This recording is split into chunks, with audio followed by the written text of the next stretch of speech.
Hi, this is Concetta, your teacher from TakeLessons.com. Today we're going to do a short video about how to sight sing. Sight singing is when we read a piece of music for the first time, and it can be really overwhelming for many people. But there are certain tips that you can use to improve your ability to read music for the first time.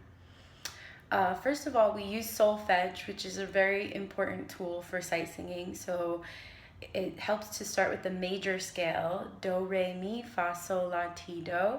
Understanding that solfege gives you a reference point for being able to read notes on the page.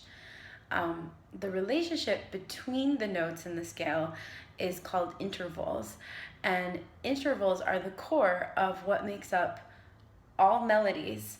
They are a combination of seconds, thirds, fourths, fifths, sixths, sevenths, and octaves.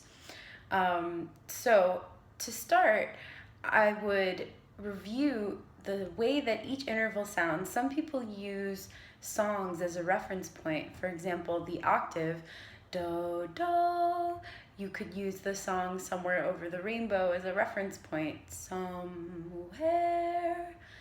And so for each interval of the major scale, it helps to find a song that you can use as a reference point for remembering what that interval sounds like.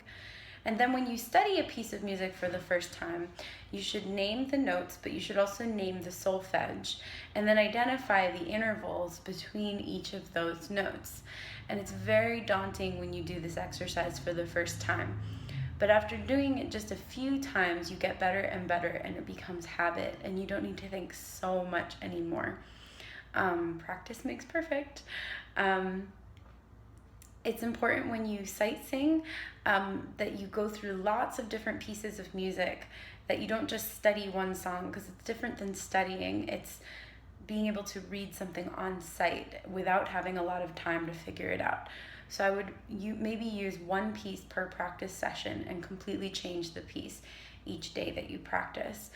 There are some really good sight singing manuals where you can purchase a book that has hundreds of songs, short, maybe 2 lines. Your sight singing piece shouldn't be really longer than that. And there's also lots of apps online that will